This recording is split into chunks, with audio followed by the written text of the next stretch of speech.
Graça e paz a toda a igreja de Cristo, amém? Está determinado, gente?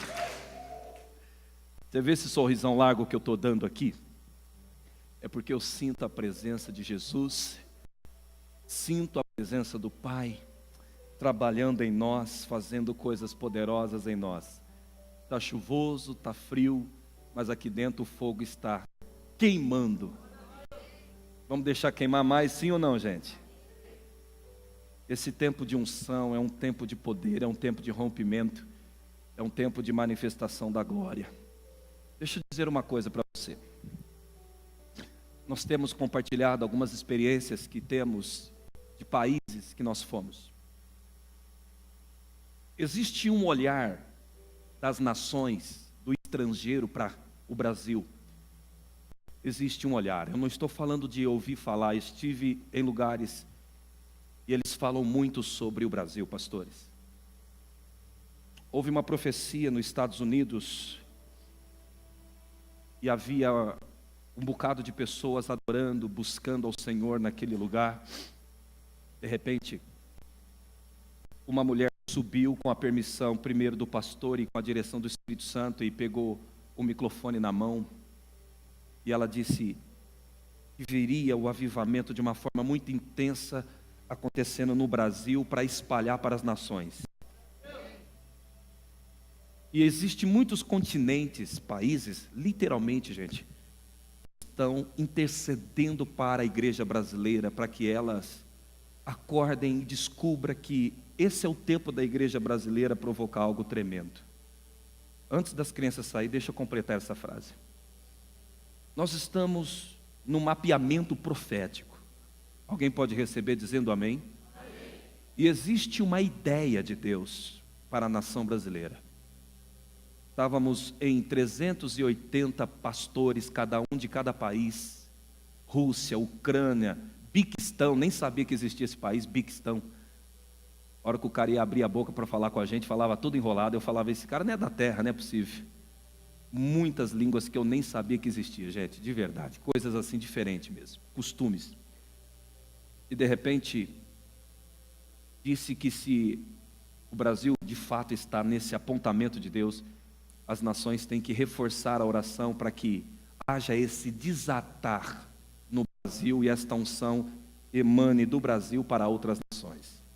O Brasil é uma nação missionária, uma nação que está vivendo um tempo profético. Acredite nisso, estou falando de experiência pessoal. Os nossos pastores do Brasil têm sido boca de Deus em muitos lugares. Vocês não têm ideia do que os brasileiros que descobriram o que carrega está provocando no mundo lá fora. Tem um evento nos Estados Unidos chamado Rua Azusa International. E o que os brasileiros têm feito nessa nação americana através do poder de Deus. Diga para alguém do lado assim: você é águia de avivamento. Alguém aplaude a Jesus, querido. É assim que somos, conhecido lá fora. Esse é o nome que a nação brasileira carrega, saiba disso. As criancinhas até 8 anos de idade, por gentileza, pode se dirigir à escolinha. Eu estou com expectativa dessa noite de hoje, amém? Glória a Deus. Vamos começar aqui uma série de assuntos nesse domingo e no outro, muito bom e eficaz. Às vezes eu fico olhando pessoas e elas perguntam assim para mim: pastor, para que eu nasci? Para que eu existo? Por que Deus, afinal de contas, me trouxe à existência? Eu creio que a maioria dos seres humanos que estão aqui já deve ter se perguntado isso. E existe até umas perguntas meio bobas, né, que não tem resposta, pastor. Aquela perguntinha assim: quem criou Deus? Quem foi o pai de Deus? Alguém já fez essa pergunta? Deixa eu ver você. Se você fez, vai morrer sem saber, porque nem eu sei. Na Bíblia não diz, é mistério. Ele sempre existiu, ele mesmo se fez. Ele é Deus, sempre esteve lá. Ok. Mas algumas coisas, existem respostas como essa. Por que eu nasci? Por que é que eu existo? Será que eu estou na terra apenas para ganhar dinheiro, para me formar, para fazer algumas coisas, realizar uma casa, um sonho de uma casa, conquistar algum carro, pagar faculdade para os filhos? Será que eu estou na terra, pastor William, apenas para me formar numa faculdade e depois no final da vida me aposentar com uma boa aposentadoria e morrer e esperar a morte chegar? Eu te garanto que não é só isso. A vida não se resume em apenas realizações pessoais. É óbvio que você fica contente, jovem, quando você chega ao nível de realização. Isso é bom. Mas Deus nos traz a existência não apenas para realizações pessoais. Existe um plano muito maior de Deus com cada ser humano da terra. Você que está aqui precisa entender que Deus, Ele não nos traz à toa a existir. Ele não quer que você apenas exista, Ele quer que você opere naquilo que Ele designou você para operar. E dentro desses dias, dentro de tudo que Deus me mandou falar no coração, você vai se localizar no trabalho do reino. Você vai perceber que a intenção de Deus, além de te abençoar, é fazer coisas grandes por meio da sua vida. Diga, me usa, Senhor. E eu não estou falando apenas de ministério, eu não estou falando apenas de ministério espiritual, não estou falando de dons, eu estou falando da sua vida num todo na terra, gente. A ideia de Deus é tirar esse ponto de interrogação que às vezes você está acerca do que eu vim para fazer, qual é o meu chamado, faço ou não faço, me formo ou não me formo. Dentro desse domingo e no outro vai ser muito esclarecedor. Por que o senhor vai ter que dividir o assunto? Simples, porque é algo que precisa muito da sua atenção. E se você tiver papel e caneta, você vai anotar comigo, ok? Abre em Provérbios, capítulo 19, versos 21. Vamos falar sobre o propósito de Deus para a minha vida e com a minha vida. Qual é a diferença de para e com? Primeiro, Deus tem coisas para mim. Segundo, Deus tem coisas para fazer através de mim. Significa o quê? Será que eu estou vivendo o que realmente é plano de Deus para a minha vida? Será que eu estou funcionando na condição máxima que Deus me fez para funcionar? Não leia ainda, eu quero que você observe o que eu estou falando para você se localizar depois quando formos ler. Primeiro, para te explicar qual é o propósito de Deus na sua vida, eu preciso primeiro mostrar para você como é que nasce um propósito. Vocês têm paciência para isso, sim ou não? Não adianta eu ir lá para o final da fila e tentar te explicar. Eu tenho que ir etapa por etapa, fase a fase. O que você precisa saber sobre esse assunto, pastores, homens e mulheres de Deus, que Deus tem propósitos para mim e propósito comigo. Expliquei aqui agora há pouco a diferença de para e com, é que Ele tem coisas para mim, mas Ele também tem coisas para realizar através de mim nesta terra. Acredite nisso, um pastor que não sabe qual revelação de Deus que ele carrega, ele está falando qualquer assunto que ele ouve na internet. Se você começar a me ouvir, você vai perceber que essa mensagem que Deus me deu para pregar, não se acha na internet. Eu não vejo a internet para pregar. Não, mas nem sempre foi assim. Quando eu não sabia qual revelação de Deus que eu possuía, então eu era apenas um eco. Sabe, alguém grita lá e você transmite aqui novamente? Existem muitos pastores que eles estão perdidos mesmo sendo chamados. Existem muitos apóstolos, bispos, que eles não conseguem ter uma identidade própria. E por que isso? Porque eles não descobriram qual é a revelação de Deus que eles carregam. Então tudo que eles pregam é função de imitou alguém ou ouviu falar de alguém. Agora o que você precisa saber é que quando Deus me mostrou o que eu devia fazer, o assunto que eu tenho e qual é a mudança que eu devo provocar, então o ponto de interrogação sumiu da minha mente. Eu sei o que eu estou fazendo aqui, eu sei o porquê eu estou aqui e eu sei para onde eu estou indo. Eu não caí de paraquedas, eu não estou perdido em mim mesmo. Eu sei exatamente que esse é um tempo de Deus para mim aqui. Diga glória a Deus por isso. E eu te garanto, é muito bom andar consciente de estar no propósito de Deus. É muito ruim viver uma vida sem saber se está vivendo aquilo que Deus quer que você viva. Todo dia você acorda pensando, será que é isso que Deus quer que eu faça? Será que eu devo tomar decisão A, decisão B? Você fica confuso. É atormentador viver sem esclarecimento. Sim ou não, gente? Não é bom. Porque então você fica tentando fazer as coisas para ver quais darão certo. Mas quando você se localiza no propósito de Deus, você sente satisfação, você acorda com motivação, você não força, você apenas flui. Eu já tentei fazer algumas coisas que eu achava que era de Deus para a minha vida, mesmo ganhando um dinheiro alto, acabamos em prejuízo. Por quê? Quando você está tentando ganhar um dinheiro, mas fora do propósito de Deus, não há dinheiro que vai bastar para arcar com os prejuízos que você vai ter. Acredite nisso. Agora, quando você está no propósito, você percebe que fluir não é algo que você provoca, você tem a sua parte, mas você flui, como eu disse aqui algumas vezes. Escute essa pergunta, pastora: será que nós estamos funcionando, missionário Neto, na condição exata que Deus quer? Será que já atingimos o potencial máximo? Será que o que estamos fazendo até agora, a nossa produtividade, é tudo que eu consigo realizar? Será que ainda tem coisas em mim que podem ser manifestadas aqui fora, ao ponto de eu mudar a minha vida e a vida dos outros? Por que vamos tratar desse assunto? Quando você descobre o propósito, você começa a experimentar um crescimento e uma satisfação de estar vivo. Diga glória a Deus por isso.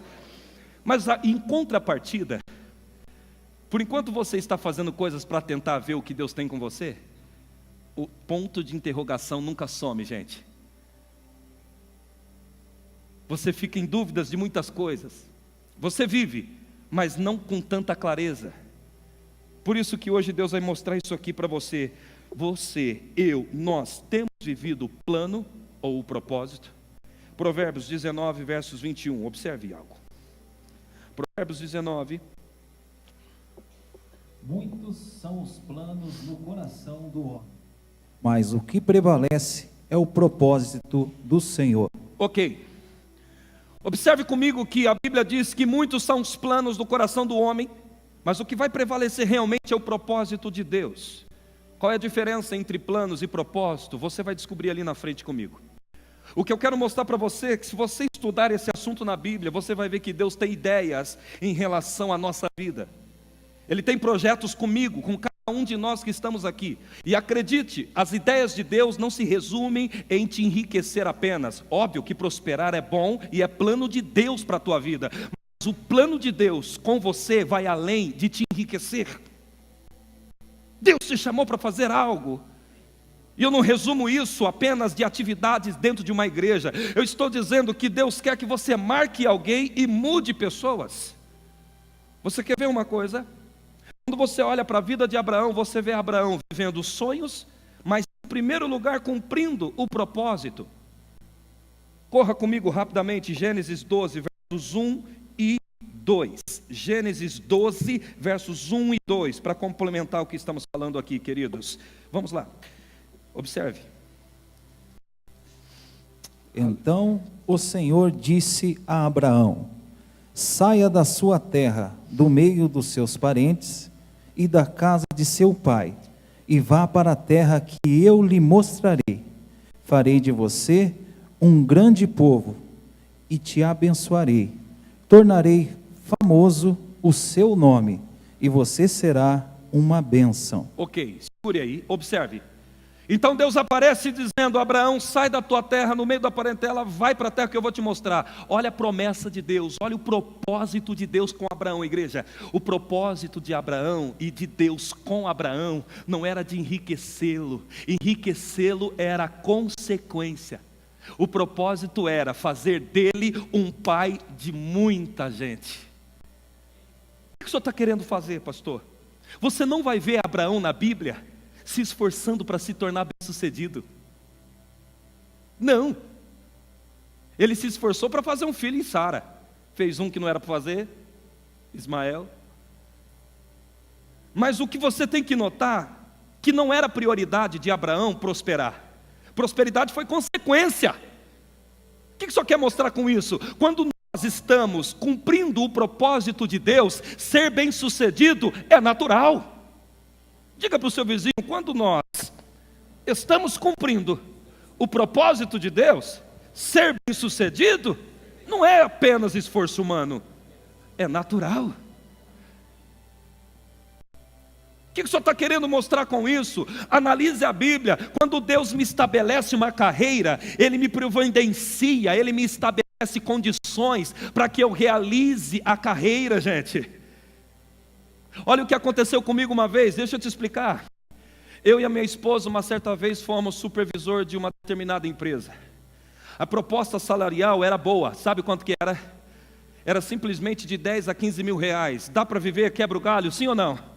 É mais ou menos, para a economia de hoje, dá para viver, é ou não é? Se não der para você, então eu vou profetizar 1 milhão, quem recebe? Ô glória! E aí, querido, a proposta era boa, o negócio era legal, mas olha o que aconteceu conosco. Eu fui correr atrás de realizar os meus sonhos e eu esqueci do propósito. E quando eu comecei a perceber aquilo que ganhávamos, não dava para manter por causa dos prejuízos que estávamos tendo. Por quê? Eu coloquei as coisas secundárias em primeiro plano.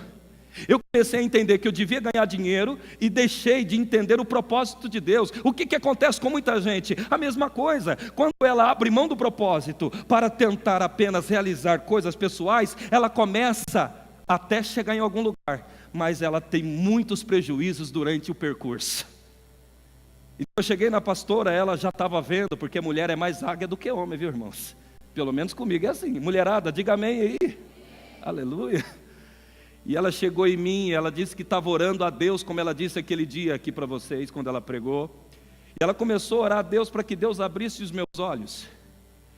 E eu fui fazer uma apresentação dessa empresa aqui em Foz do Iguaçu uma vez. Só que antes de chegar em Foz do Iguaçu, lembra disso, amor?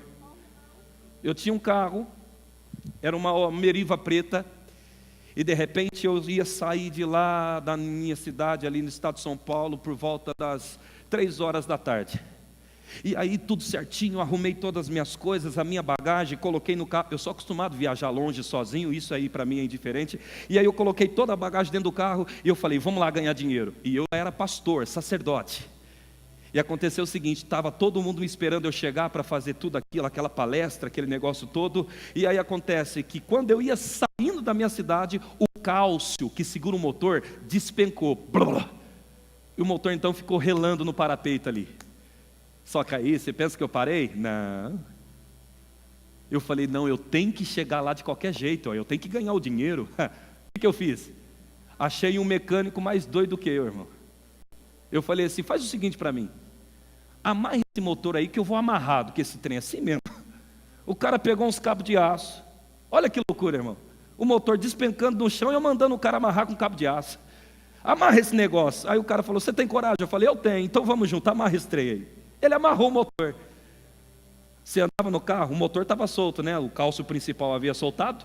Então você acelerava o carro, parecia cavalo, ficava assim. O pessoal que estava comigo disse assim, pastor, o senhor vai assim mesmo, querido? Eu já estou indo.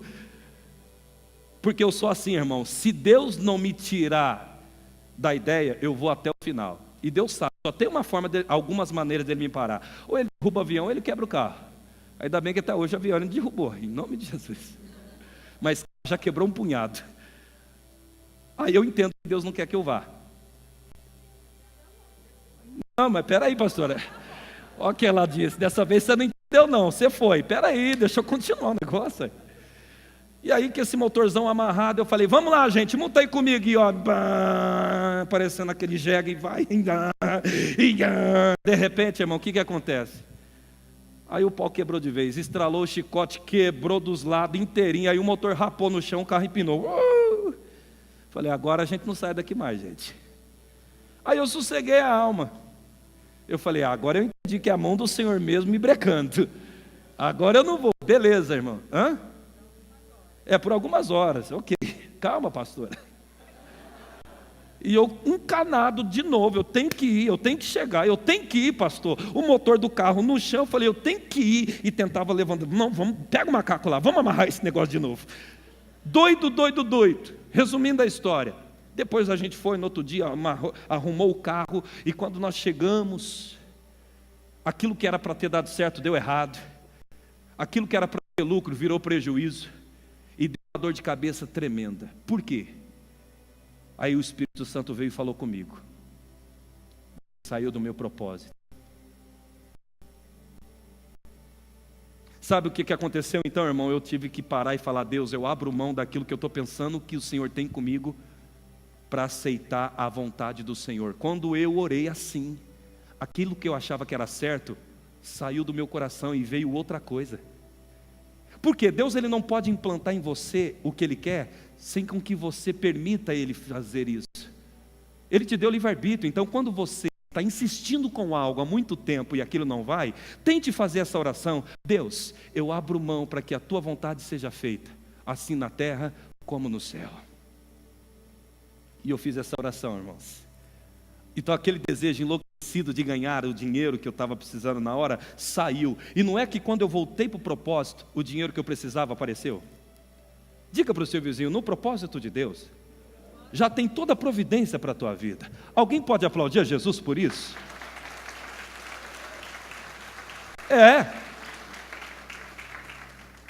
Então eu estou te dando algumas dicas para que você perceba: será que você está no plano de Deus, no propósito específico? Será que você está cumprindo exatamente aquilo que Deus te chamou para cumprir? Deixe-me perguntar para você isso, e analise como é que está a sua vida, há quanto tempo você está insistindo nisso. Querido, Deus não tem problema em realizar os seus sonhos pessoais, mas a Bíblia diz em Isaías que muito mais altos são os pensamentos de Deus do que os nossos pensamentos. Ou seja, você tem planos, mas Deus tem planos superiores ao seu.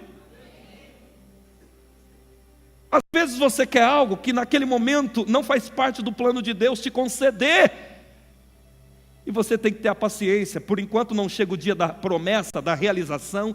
Ele vai te providenciar para que você caminhe até onde Ele determinou para a tua vida. É que às vezes a gente quer adiantar demais as coisas, invertemos os valores das coisas e começamos a sofrer desnecessariamente. Você quer ver uma coisa? Abraão, ele não se esforçou para prosperar. Prosperar foi consequência dele estar no propósito de Deus. Ele não ficou tentando, não. A única tentativa dele era acerca de fazer o filho, como você conhece a história. Então o que você tem que perceber? Quando você está exatamente onde Deus te plantou e aonde Ele te quer, então as coisas dão certo. Não vai ser apenas os seus esforços, é natural. Porque quando Deus me coloca num caminho, Ele providencia as condições para que eu realize aquela missão, querido. Diga: Deus, me abra a mente. Eu quero te mostrar como é que Deus faz para realizar um propósito. Observe algo. A palavra propósito significa algo pré-concebido. Eu vou dar um exemplo. De repente você está enxergando aqui na minha frente um púlpito. Qual é o nome disso, igreja? Legal. E aqui na frente do púlpito tem o quê? Esse objeto branco? Está mole ainda? Chama o quê? Vamos de novo. Qual é o nome? Pode ser melhor. Qual é o nome? Jovem, você não está aqui. Qual é o nome? Legal. E aí acontece que o propósito é algo pré-concebido. Significa o quê, pastor? Quando os homens criam algo, é porque eles já têm uma finalidade para aquilo.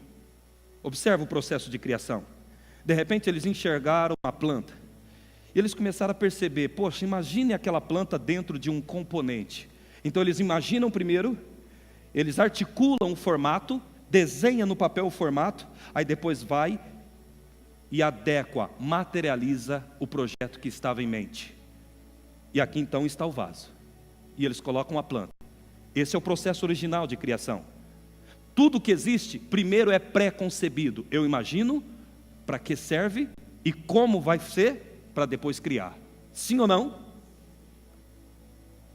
Agora eu vou dar o exemplo errado de criação. De repente então alguém decidiu criar um vaso como esse, e de repente depois de ter criado o vaso,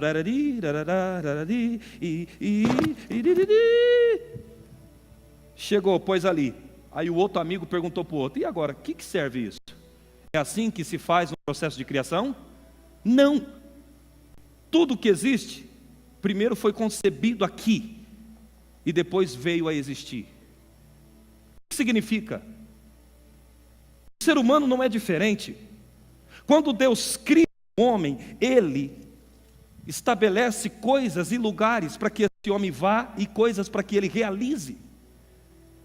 Está escrito sobre isso, Jeremias capítulo 1. Jeremias, antes que eu te formasse no ventre da tua mãe, já tinha te escolhido e elegido por profeta. Observa, ele ainda não era um feto, ele era um espermatozoide dentro do pai.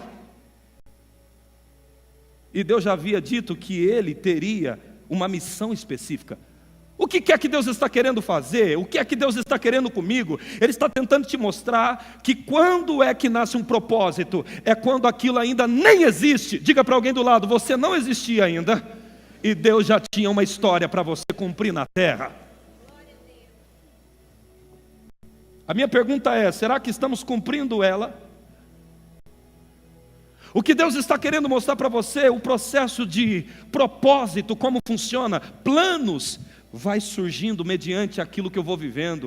Eu acho que eu vou fazer isso. Eu acho que eu vou fazer aquilo. Agora acho que eu vou fazer. Planos, vai surgindo na medida das coisas vão acontecendo. Agora propósito, sempre é fundamentado antes, para depois criar aquilo. O que é que Deus está querendo dizer? Antes de cada um de nós existirmos, Deus planejou um caminho para trilharmos, uma história de sucesso para vivermos, algo estabelecido. Olha o que diz a palavra, Jeremias, gente. Antes que eu te formasse no ventre da tua mãe, isso significa o quê? Antes dele ser um feto, ainda na forma de espermatozoide, Deus já tinha aplicado um destino, um propósito, algo que só Jeremias fazia. A mesma coisa a Bíblia fala sobre Davi. A Bíblia diz em Salmos que Davi, antes de ser Davi, antes de ser um feto, ainda sendo informe. O que é informe? Alguém ainda que nem tinha forma, Deus já havia elegido Davi para ser rei. O que é que Deus está querendo me mostrar? Eu digo hoje, você não nasceu apenas para enriquecer, comprar uma casa nova, um carro. Há algo muito maior do que isso que Deus quer fazer por meio da tua vida. Aplaude ao Senhor. Uou! Aleluia! Diga, Deus tem comigo um propósito. Lembra do livro de Efésios? Que vos elegi em mim, antes da fundação do mundo. O que é isso? Para ser de santos, irrepreensíveis e agradáveis a Deus. O que é que o livro de Efésios, pastor Edmar, está dizendo? Que ainda o mundo não existia, Deus ainda não tinha dito aquela palavra, haja luz, e Ele já tinha um propósito comigo. Aleluia! Eu te garanto que o propósito de Deus não se resume em apenas realizações pessoais. Está muito além disso. Às vezes eu fico olhando pessoas que o único esforço que ela faz é de ter as coisas. Eu vejo pessoas que estão apenas empenhando a vida dela a fim apenas de realizar sonhos pessoais. Será que não está na hora de você pensar o seguinte: realizar sonhos pessoais são bons, mas será que não está na hora de você viver aquela velha frase, quero viver os sonhos de Deus? Porque quando você realiza o propósito, como falamos, você dá certo na vida, será automático. Diga, fala comigo, Deus. Está determinado, igreja? Está claro isso no texto? Vamos lá, Jeremias capítulo 1, observa comigo, vamos. Eu pulei aí a sequência, mas vá lá. Jeremias capítulo 1, depois eu volto em Isaías.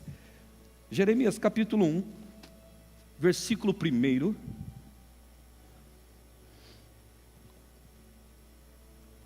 Jeremias capítulo 1, vamos abreviar, versículo 4 até o 5, para ser mais rápido. Observe.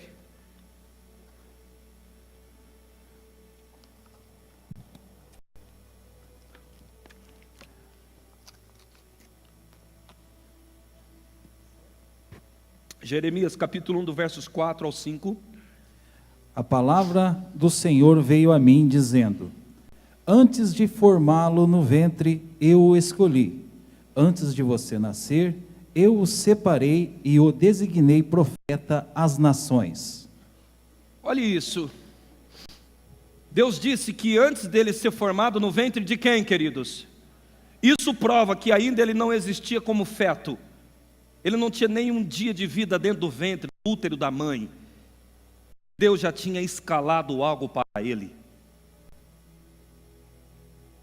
O que Deus está querendo mostrar para você é que você começa a pensar, e você deve sair daqui pensando sobre esse assunto: será que eu estou funcionando naquilo que Deus me chamou para funcionar? Será que é somente isso que Deus quer que eu faça? Me forme, trabalhe, ganhe dinheiro e no final da vida me aposente e espere a morte chegar? Será que é só isso que é viver? A vida não se resume apenas em conquistas, mas em coisas que Deus quer fazer para mim e comigo. Acredite nisso. Esse texto me traz à memória uma situação que eu vivi. Eu cresci num lar, pessoal, onde a minha família era de umbanda, quimbanda e candomblé. Tem uma história muito pobre no sentido espiritual, familiarmente falando, meus antepassados, e também financeiramente falando. Eu disse algumas vezes aqui algumas coisas que vivemos. Eu venho de uma linhagem familiar onde os tios eram cambones, tocadores de atabaque.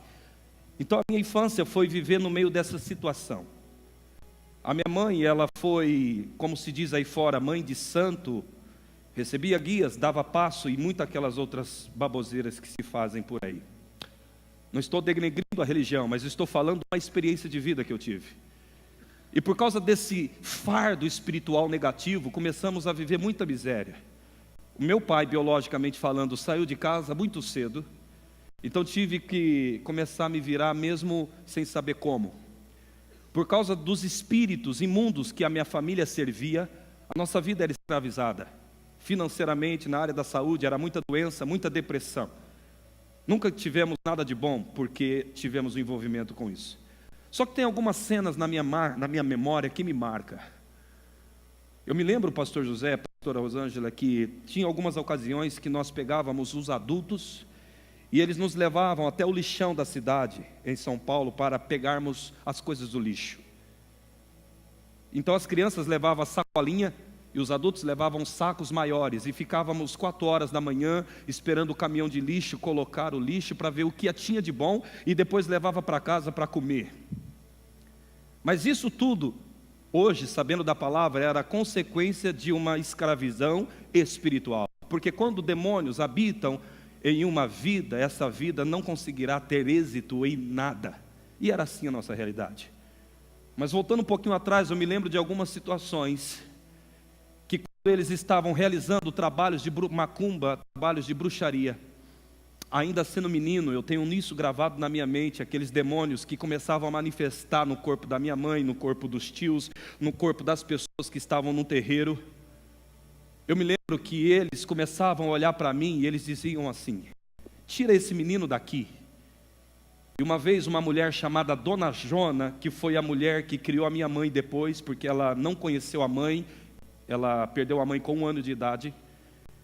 Então simplesmente a Dona Jona perguntou para o guia do terreiro. O guia do terreiro é aquele demônio-chefe que diz ser dono do terreiro.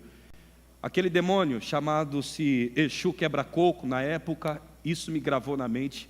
Ela perguntou assim: por que vocês não querem que esse menino fique aqui? E aquele demônio olhou para ela e disse: porque ele pertence ao homem lá de cima.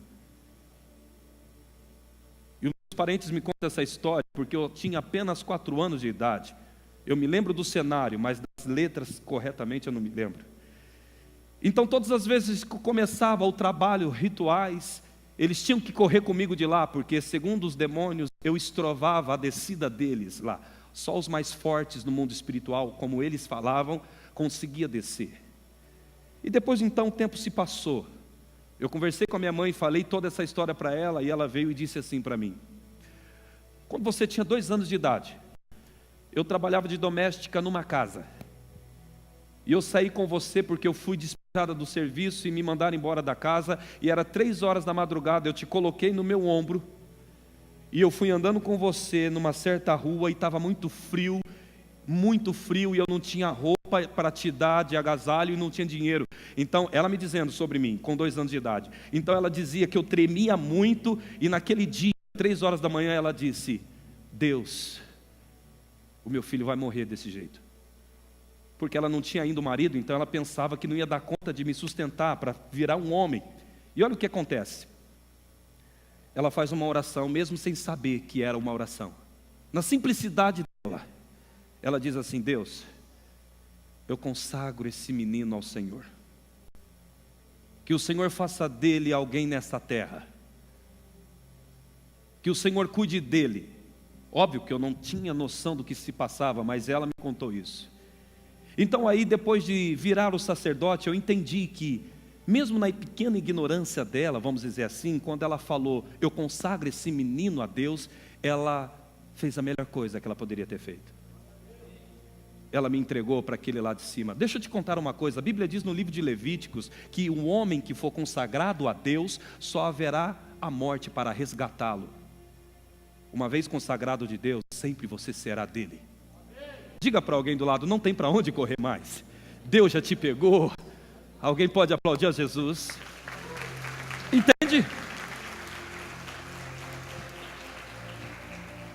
É por isso que você vê a vida do desviado nunca sobe e desce. Por quê? Todo homem consagrado a Deus só funciona na mão dele. Não tem outra escolha mais. Diz a Bíblia, pastora, que é só a morte que vai nos tirar o estado. Por enquanto você estiver na terra, não adianta você correr para outra direção, jovem. Você falou, Senhor, eis-me aqui. Pronto, você tem a marca. O mundo nunca mais vai te tratar da mesma forma. Porque você não é do mundo.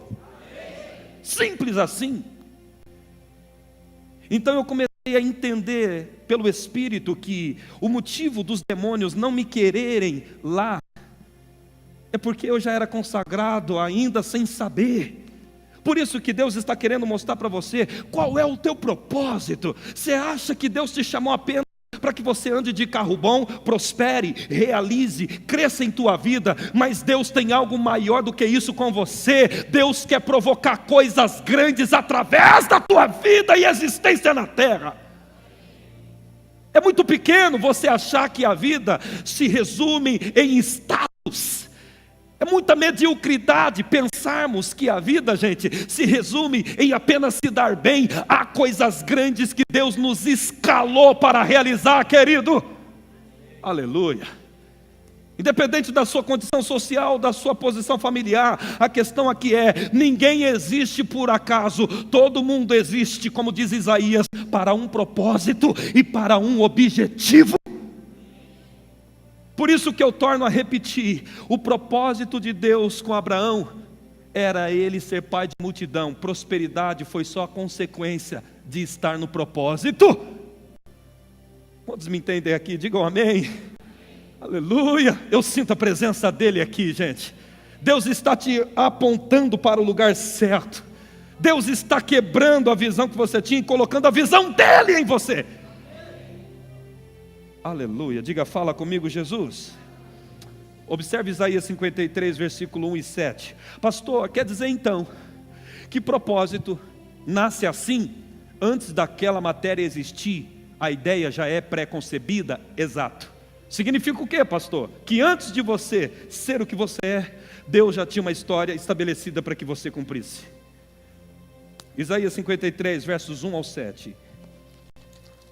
Quem creu na mensagem, e a quem foi revelado o braço do Senhor, ele cresceu diante dele como um broto tenro e como uma raiz saída de uma terra seca.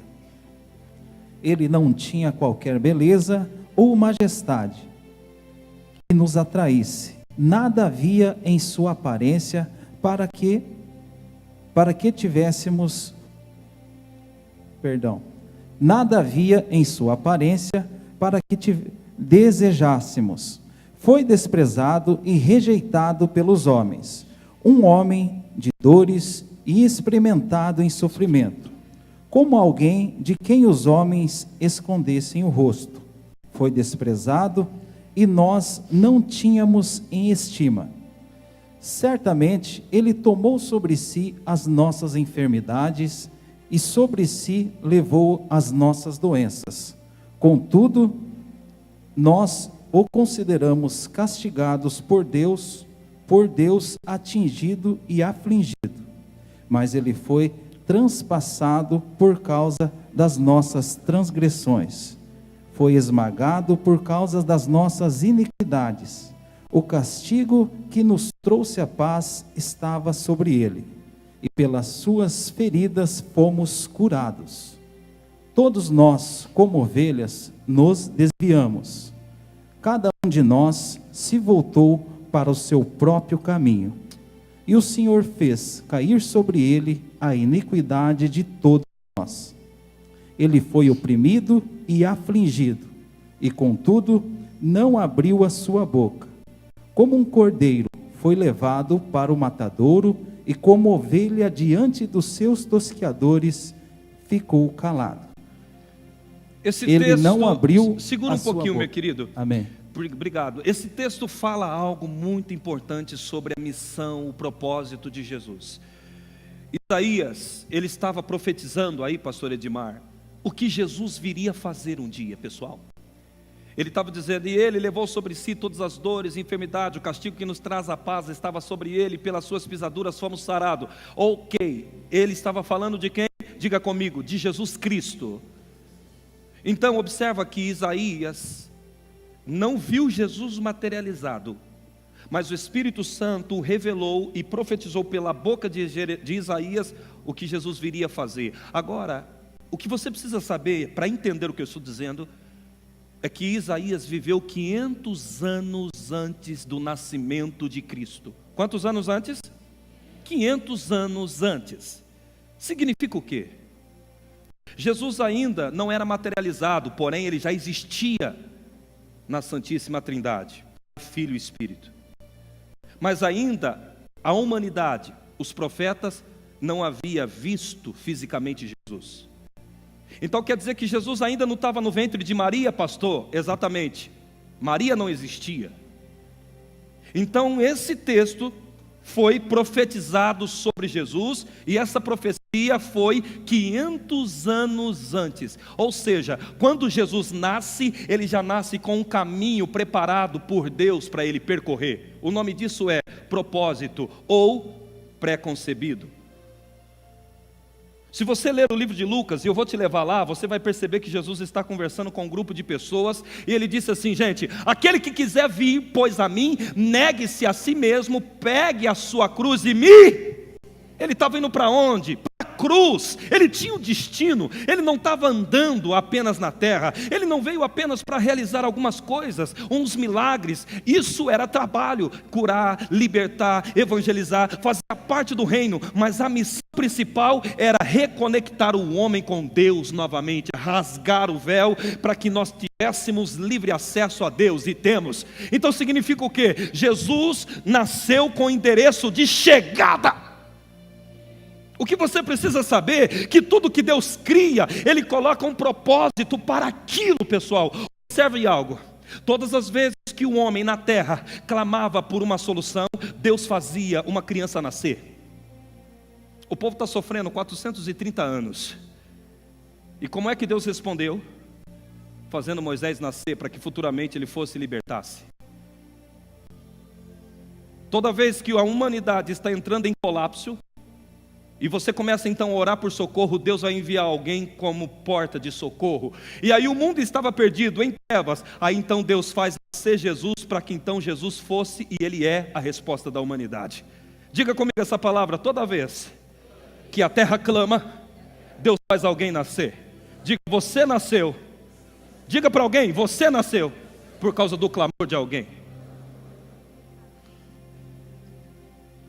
Pode ser que em pequenas escalas ou grandes escalas, mas em algum tempo da tua vida você fez algo que salvou alguém sem que você saiba ou sabendo. Quantos estão recebendo essa palavra? Diga amém. Nós estamos mudando vidas de pessoas, mesmo que você talvez não tenha informação do que aconteceu quando você falou de Jesus para alguém. Aquilo foi uma semente, aquela semente de alguma forma, ela germinou ou vai germinar, mas Deus está realizando coisas através de você. Diga, me usa, Senhor. Abra comigo em Lucas capítulo 9, 23. O que é que estamos falando hoje, pastor? Estou tentando mostrar como é que um propósito nasce. Estou tentando mostrar para você que não existe ninguém que está apenas para realizar sonhos pessoais. Existem coisas que Deus chamou você para fazer e só você fará. E você precisa saber disso. Lucas capítulo 9, versos 23, queridos, vamos lá? Jesus dizia a todos: se alguém quiser acompanhar-me, negue-se a si mesmo, tome diariamente a sua cruz e siga-me. Olha a minha pergunta antes de passar para o próximo ponto. Você está indo para onde? Ok. Você está indo para onde? Pastor, eu estou em caminho ao cemitério. Não, isso é fato. Estamos envelhecendo, estamos indo, mas a questão é, existe uma história antes dessa chegada na cova. Às vezes eu pego pessoas que estão simplesmente perdidas em si mesmo e a gente percebe, nós percebemos que ela está fazendo algo que não tem nada a ver de Deus para ela, e ela está sofrendo, ela está espancada, ela está machucada, e ela está tentando, ela está teimosa. Hoje, pelo amor de Deus, chega na sua casa, faz aquela oração que Jesus fez no Getsemane: Pai, eu não queria estar aqui não, mas não seja feita a minha vontade, mas a do Senhor. Querido, eu já tentei algumas coisas que não tinha nada a ver com o propósito de Deus para a minha vida. Quer ver uma coisa? Quando eu cheguei de Minas Gerais para o estado de São Paulo, sabe o que eu tentei ser? Pastor itinerante. E aí eu peguei a minha esposa, tirei foto com ela, tirei foto com as crianças para mostrar seriedade no trabalho e saí distribuindo os cartãozinhos com meu telefone. Não tinha Zap na época, né, pastora? Não tinha Zap na época, e eu coloquei número de telefone meu, dela, telefone da avó, da tia, do bisavô, até de quem já morreu, para ver se alguém me chamava para pregar. Pensa num cara que ficou 3 anos tentando ser pastor itinerante. Pastor José, 3 anos. Não me chamavam nem para pregar em aniversário de boneca. Não tinha agenda. E eu falava: está queimado o diabo, sai do meu caminho, Deus me chamou para ser pastor itinerante. E eu queimava o diabo, se bem que ele merece fogo mesmo, queima o mulambo do campo. Está determinado, gente? Mas nesse caso não era o diabo, é que eu estava tentando fazer algo que não tinha nada a ver com o propósito dele, de Deus na minha vida. Porque a Bíblia diz, você leu Provérbios 19, 21, muitos são os planos do coração do homem, mas o que vai prevalecer, o que é? O propósito do Senhor. Então toda vez que eu tento fazer algo, mas não tem nada a ver com o propósito dele na minha vida, eu vou fazer muita força e obter quase que nada resultado, e olhe lá se obter algum resultado. Então aí o que eu tive que fazer? Depois de 3 anos tentando algo que Deus não tinha comigo, depois de 3 anos tentando fazer algo que não era de Deus. Algo bom não quer dizer que é de Deus para a tua vida. A ideia é boa, mas eu te pergunto, é o propósito de Deus com você? Saul fez algo bom, mas era errado. A Bíblia diz que não era para ele sacrificar, oferecer a oferta a Deus. Aí ele vai e oferece, por causa disso Deus o rejeitou. Então significa o quê? Nem sempre fazer aquilo que é bom quer dizer que você está fazendo aquilo que é certo. E muita gente se confunde: não, mas é bom para mim, vai mudar a minha vida. Mas isso que você está tentando faz parte do propósito de Deus para você? Porque senão é só dores, é só tentativas, e não vai chegar a lugar nenhum. E eu fiquei 3 anos chorando, pensando que o diabo que não queria deixar eu andar. Aí a Bíblia diz: agindo Deus, quem impedirá? Ninguém. Então significa o quê? Quando Deus estabelece um propósito comigo, o diabo pode se contrapor, mas ele não aguenta Deus me fluir naquilo. Oh, aleluias. Quando eu percebi que eu estava tentando 3 anos e a coisa não andava, sabe o que eu fiz, gente? Eu fui humilde. A palavra humildade significa reconhecer os seus limites. Então eu fui humilde o suficiente, cheguei no altar e eu comecei a chorar. E eu chorava. Aí eu falei assim: Pai, seja feita a sua vontade. Quando eu falei isso, uma unção de aquebrantamento veio, e aquele sonho que eu achava que era de Deus para a minha vida, ele se desintegrou, gente. Eu perdi a vontade de ser itinerante. E quando eu perdi a vontade de ser itinerante, outra ideia nasceu: cuidar de um povo. Em questão de 1 ano, Deus me deu mais de 400 pessoas para cuidar. Aquilo que não foi em 3 anos, em 1 ano, foi além do que eu tentei e esperava. Diga comigo, faz isso comigo, Senhor. Foi só eu mudar o meu esforço para o lugar correto. A coisa fez assim, ó. explodiu, cresceu, deu certo. Tudo, financeiro, familiar, realização, satisfação, alegria. A coisa cresceu! Se alegra comigo aí, diga obrigado, Jesus. Aí eu comecei a aprender que tem coisas que eu queria, mas não tinha nada a ver com o propósito de Deus. Então Deus não me dá coisas, não é porque Ele não quer me dar, é porque Ele tem outras coisas melhores. E você precisa saber dessa história, que o propósito é uma ideia pré-concebida. Significa que todos os que estão aqui, antes de você dizer papai ou mamãe, ou mamá, ei, Deus já tinha um caminho que é para você percorrer. Agora, em segunda fase que eu quero mostrar para você aqui. Ok, pastor, o senhor nos mostrou que o propósito é uma ideia pré-concebida. Antes de nós nascermos, Deus já preparou um propósito para nós. Agora, o que mais? Observa essa segunda fase. Toda pessoa que está aqui tem um propósito, porém você tem condições de alterar esse propósito de Deus ao ponto de você não vivê-la ou vivê-lo. Vamos rápido por causa do tempo. Abre comigo a sua Bíblia em Gênesis capítulo 17, versos 1 e 2. Eu quero te mostrar que mesmo você tendo o propósito, você pode alterar ele, não vivendo o que Deus quer para a tua vida. Existem algumas canções que dizem: quem tem promessa de Deus não morre não. Ok, é verdade ou mentira? Heresia. Existe muita gente que tem promessas e está morrendo sem vivê-la. Eu, como ser humano, tenho o poder de alterar o plano que Deus tem comigo. Vou te mostrar isso.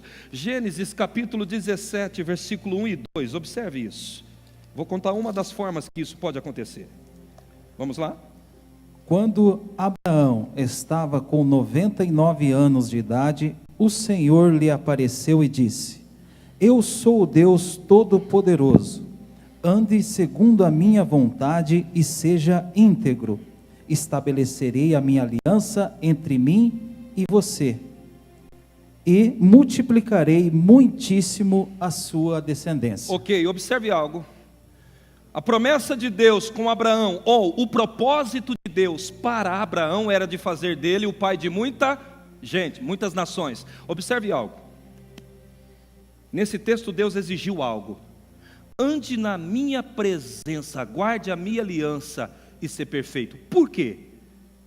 Existem formas que você pode fazer que anula o propósito. Como? Todas as vezes que alguém, mesmo tendo promessas, propósitos de Deus em sua vida, se essa pessoa sai da presença de Deus, ela não pode viver o propósito. Porque todo propósito de Deus só se cumpre você estando na presença dEle. Diga comigo: todo o propósito de Deus só se cumprirá se eu permanecer na presença dEle. Por isso que você vê muita gente que tem chamadas grandes e morre sem cumprir. Por isso que você já deve ter escutado de muitas pessoas que eram pastores e de repente morreram desviados de uma forma trágica. Por isso que você já ouviu falar de muitas pessoas que recebeu uma palavra profética num culto e depois de um ano ela faleceu sem viver a palavra profética. Por quê? Simples, o plano de Deus só pode ser concluído se você permanecer na presença dEle, de Deus. Por quê, pastor? Simples, amado, Deus não pode trabalhar com você estando fora da aliança que Ele tem com você. Significa o quê? Esse é um dos motivos pelo qual o diabo luta para te arrancar da presença, porque ele sabe de princípios bíblicos, mesmo que Satanás não obedeça a eles, mas ele conhece. Satanás tem a ciência que um homem, quando está fora da presença de Deus, tudo que sobra para esse ser humano é lamentos, dores e lágrimas, somente isso. Agora, Satanás sabe que quando você está na presença de Deus, ele, o diabo, o inferno, toda a legião, querendo ou não, eles não podem te impedir, porque Deus está agindo em favor de vocês. Observe. Tudo que Deus disse para Abraão ali: ande na minha presença, guarde a minha aliança. Querido, você que está aqui, eu não sei se você está voltando hoje, se você está desviado, porque tem gente que desvia dentro da igreja.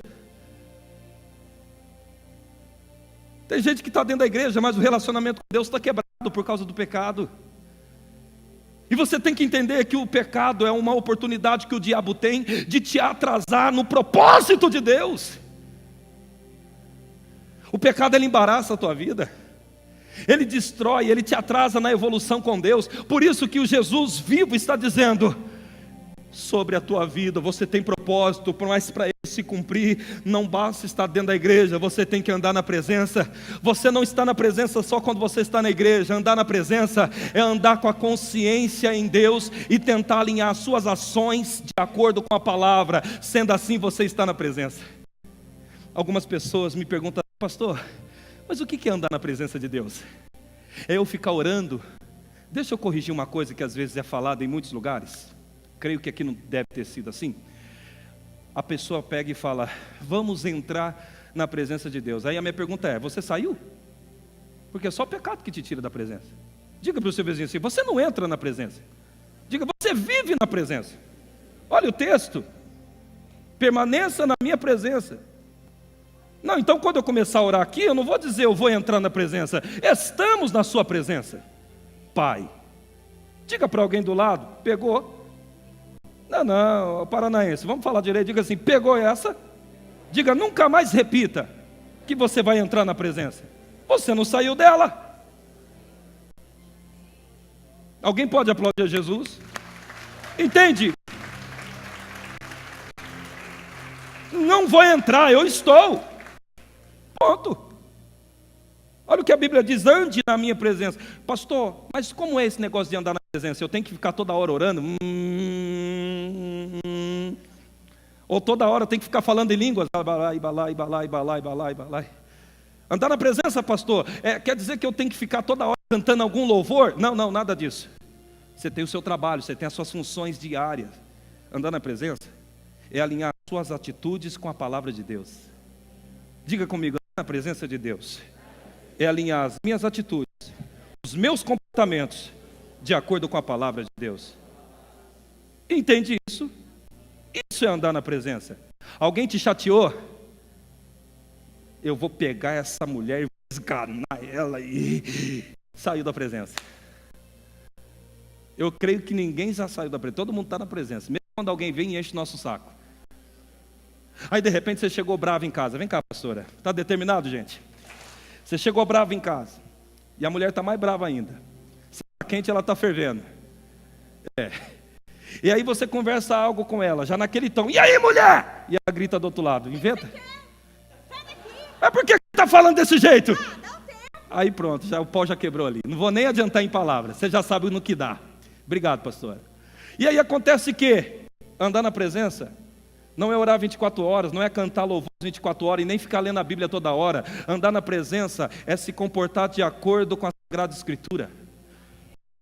Amor para Deus você não prova orando e nem falando. Olha o que ele fala a Pedro: Pedro, se tu me amas, além dele apacentar as ovelhas, Deus fala: se tu me amas, guarde os meus mandamentos. Você chorou? Ok, você tem uma alma que quando sente a presença, ela chora. Mas amor para Deus se demonstra guardando e fazendo o que Ele fala. Ai, eu te amo tanto. Não tem problema, se esboça, chore. Eu te amo, Jesus. Eu te amo. Não tem problema, chore. Eu sou chorão. Você vai ver que todo culto eu fico e passa a mão assim. Todo culto. Mas isso ainda não é prova de amor, gente. Amor eu provo quando eu alinho o meu comportamento com a palavra. Cara, aquela mulher me encheu o saco pelo Facebook. Eu estou doidinho para dar uma resposta para ela aqui. O dedo pode até coçar, mas não digita não. Fica na sua, devolve com amor. Eu sei que nenhuma mulher que dá indireta pelo Facebook, eu sei disso. Ninguém. Você já percebeu esse negócio? Não está o nome dela lá, e ela lê como se fosse para ela. Eu acho que isso aqui é para mim. Eu vou mandar de volta, peraí. Você já demonstrou que você não ama como a Bíblia diz que tem que amar? Deus está falando com alguém, sim ou não? O que o senhor está tentando fazer, pastor? Se eu saio da presença, então o propósito que Ele tem comigo não se cumpre. Aí a Bíblia diz algo que é até meio estranho, mas ela fala assim, ó: ande na minha presença e seja Não precisa abrir o que eu vou falar, mas abre, depois anote. Mateus 5,48, Jesus fala: ande na minha presença e seja perfeito como eu sou. Observe, ouça, rapidinho porque o tempo já correu. O texto de Gênesis diz: ande na minha presença, ser perfeito. Mateus 5,48, Jesus fala: ande na minha presença, seja perfeito como eu sou. A minha pergunta é: pastores, tem jeito de ser perfeito como ele é? Espera aí, pastor. A minha esposa, todo dia ela me vê pregar. Amém, pastor? I love you tonight. Observa uma coisa: tem como você ser perfeito como Deus é? Sim ou não? Perto do medo. Você fala errado, não está nem aí, irmão. Está entre família, gente. Chuta o pau da barraca, rapaz. Vou perguntar de novo, hein? Tem como você ser perfeito como Deus é? Sim ou não? Jesus pede: seja perfeito como eu. Jesus não é nem um cardenal, irmão, para te pedir algo que você não tenha condições de fazer. Se ele pediu é porque tem. Pastor, olha o que o senhor está falando. Deixa eu te explicar que tipo de perfeição que ele está falando aí. Vamos dar um exemplo aqui material. De repente, eu fui na Casas Bahia. E aí eu comprei, não vou fazer propaganda para esse povo não, anula aí, corta essa pedaço. Eu fui numa loja. De repente eu fui naquela loja, comprei, vamos lá, um micro-ondas. O que o micro-ondas faz, gente? Isso, pode falar com mais vontade. Ele esquenta, aí de repente o micro-ondas está lá. Colocou o marmitex, papai, esquentou, rapidinho. Aí, cheguei na minha esposa e falei: nossa, amor, engraçado. Esse negócio esquenta, né? Obviamente, porque é feito para esquentar. Aí eu fui nas casas, não vou dizer o nome. E aí eu comprei uma geladeira. Comprei o que, igreja? Cheguei em casa, liguei a geladeira. Zero. Só que ela fez algo diferente. Ela gelou. Chamei a minha esposa e falei: amor, engraçado, eu comprei 2 coisas novas. Só que ao invés de esquentar, ela gelou. Qual é a moral disso, pastor? Não é que a geladeira está quebrada. Os 2 são zeros.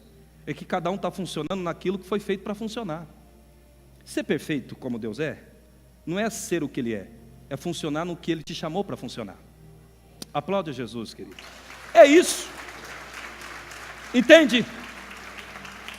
O que é que Deus está querendo fazer comigo hoje? Ele quer abrir um ponto de interrogação e fazer você sair daqui perguntando: será que Deus me chamou só para fazer o que eu estou fazendo? Não, existe um plano maior que Ele quer fazer para você e através de você. Diga: eu recebo, Senhor. Agora, quer ver outra coisa que pode me tirar da presença de Deus? Que pode me tirar do propósito? Correndo, Isaías 53, versículo 1 e 7. Você já leu, mas vamos lá de novo que tem a ver com essa mensagem. Isaías 53, versículo 1 ao 7. Aleluia. Rapidamente, querido, por causa do tempo. Isaías 53, versos 1 ao 7. Quem creu em nossa mensagem e quem creu foi revelado ao braço do Senhor, ele cresceu diante dele como um broto terro e como raiz saída de uma terra seca.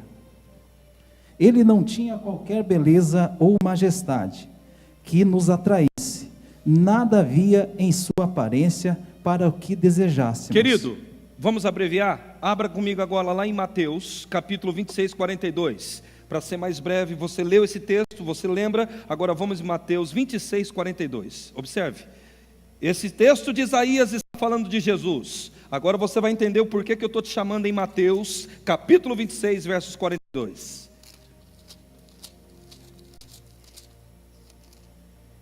E retirou-se outra vez para orar. Meu Pai, se não for possível afastar de mim este cálice, sem que eu o beba, faça-se a tua vontade. Observe. Então Isaías 53 diz 500 anos antes a história de Jesus, o que Jesus viria fazer. Agora observa, em Mateus 26, versículo 42, Jesus está lá no Getsêmani, chorando com muito pavor, com muito, trêmulo de alma. Observa as palavras de oração dele: se for possível, passa de mim este... Observe. Ele estava falando daquilo que era destino dele antes dele nascer. Ele estava falando: Deus, Pai, se possível, essa missão ser cumprida, sem com que eu passe por essa fase, me livra.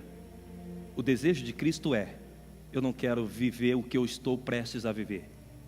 Mas aí ele fala, mas então que não seja feita a minha vontade. O que significa? Os meus desejos, eles podem sim me tirar do destino final de Deus para a minha vida. Compreende o que eu estou lhe dizendo? E isso aconteceu algumas vezes na Bíblia, quer ver?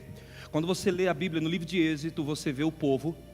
Deus fala: Moisés, eu desci para livrar o meu povo que está lá no Egito sofrendo, e vou tirar eles do Egito e vou colocar eles na terra que mana leite e...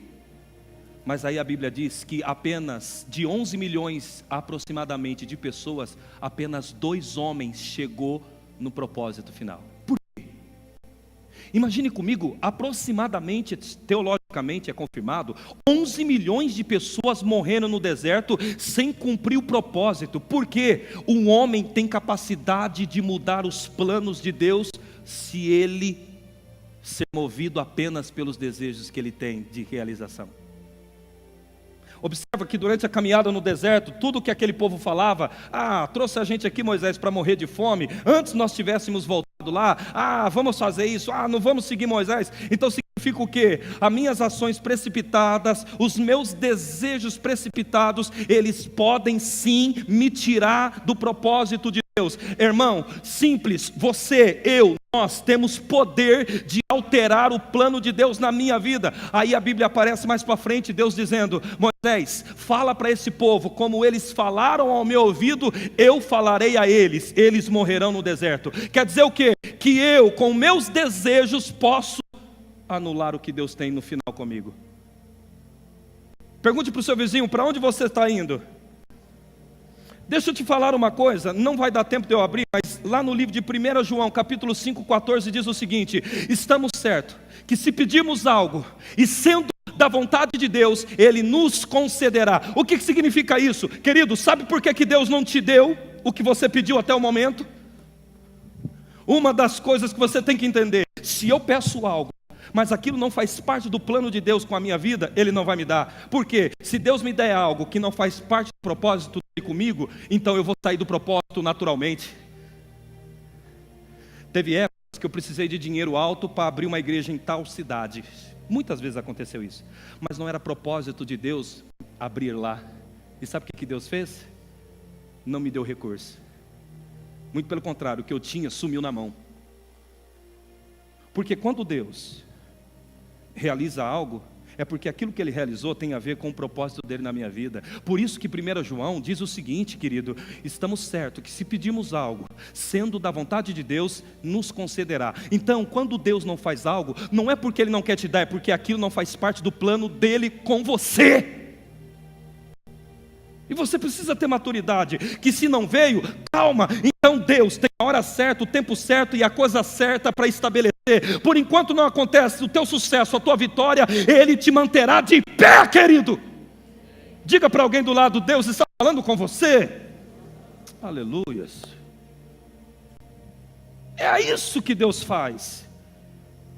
Você sabe que o meu negócio, querido, é sempre abrir igrejas. Deus me chamou para isso, mas já teve muitos lugares que eu fui abrir e não era. E aí a coisa começou a empatar. E o que o senhor fez, pastor? Eu tive que notar que Deus não queria que eu abrisse naquela cidade até aquele momento. E aí o que aconteceu? Outros lugares que eu fui tentar abrir e não abri, os outros pastores que estão comigo, de repente tentou e abriram. Por quê? Não era para mim abrir lá, era para eles. E você tem que caminhar dentro dessa ideia. Não podemos ficar bicudo com Deus porque algo não veio como nós esperávamos. Por quê, irmão? Já ouviu falar do efeito borboleta? Quem já ouviu falar faz assim? Segundo dizem, óbvio, uma teoria, o efeito borboleta é quando uma pequena borboleta bate asas aqui no Brasil e ela contribui para um furacão lá no Texas, Estados Unidos. Pastor, que absurdo. Por que essa analogia? É um exemplo que pequenas ações podem alterar muitas coisas no futuro. De repente, coisas que você quer para agora pode alterar o propósito lá. Então Deus não faz. Então Ele te reserva. Muitos são os planos do coração do homem, mas o que vai prevalecer? O propósito de Deus. Então Deus só te deu até o momento aquilo que vai te levar para o propósito dele. Aplaude ao Senhor, querido. É assim. Agora, O que estamos falando aqui, de repente você quer namorar aquele moço. Peguei na sua ferida agora, hein? Você quer namorar aquele moço, e aquele moço sumiu, você não entendeu nada ainda? Nem todo mundo que você conheceu vai chegar no propósito que Deus tem contigo, porque são caminhos diferentes. Eu fui noivo, irmão, 5 anos, eu já era missionário. A minha noiva tinha carro, tinha casa, e a pastora também teve a história dela antes de nos conhecermos. E o que aconteceu, pastor? Somos bem livres para falar disso aí. Agora aconteceu o quê? O sonho dela era se formar apenas. E o meu projeto, e o que Deus havia falado era comigo, era ministério. Eu sabia que eu tinha nascido para isso que eu estou fazendo. Eu sabia que Deus havia me chamado para realizar isso. E ela queria, eu quero A, eu quero B. O único propósito de vida era a realização pessoal. Sabe o que aconteceu? Uma bela noite eu caí a minha ficha e diz o seguinte: depois de 5 anos de relacionamento, estamos indo para lugares diferentes, não dá para mim. Então ela pegou o barco de lá e eu peguei o de cá, e aqui estou. E não é que Deus, vem cá, pastora, por favor. Não é que Deus me entregou uma pessoa que se encaixa com o meu propósito, e o propósito dela é o meu e o meu é o dela. Você está... Eu já fui preparada para você. Amém, pastora. E você, de repente, jovem, está dando cabeçada de várias formas. Ele me abandonou, eu vou me matar. Para com isso. Não foi abandono, foi livramento. Aquele cara ou aquela moça ia tirar você do propósito. Ande na presença de Deus, e aí a Bíblia diz: o propósito então vai se encontrar. Você pode ter certeza disso. Cuidado com o que você deseja, porque o que você deseja pode ser contrário ao propósito de Deus na sua vida. Se coloca de pé aplaudindo a Jesus, querido. Aleluia.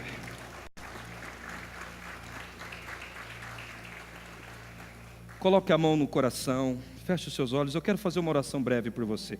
Os pastores que